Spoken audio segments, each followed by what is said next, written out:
குறும்போட வரலாறு தெரியுமா? நமக்கு தெரிஞ்சதெல்லாம் காதுக்குள்ள இருக்கிற குறும்பு தான். ஆனா இந்த குறும்புக்கு தமிழருடைய வாழ்வியல்ல பெரிய பண்பாட்டு வரலாறு இருக்குன்னு உங்களுக்கு தெரியுமா?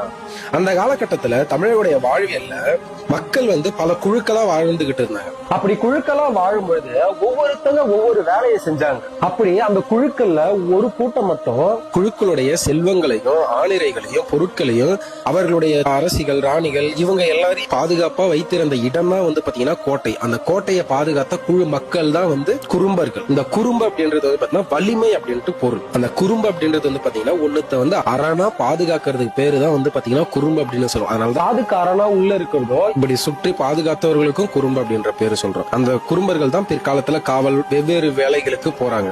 அந்த குறும்புடைய வழிவந்தவர்கள் தான் இன்னமும் குறும்பர்கள் அப்படின்ட்டு பழங்குடிகள் வாழ்ந்துகிட்டு இருக்காங்க.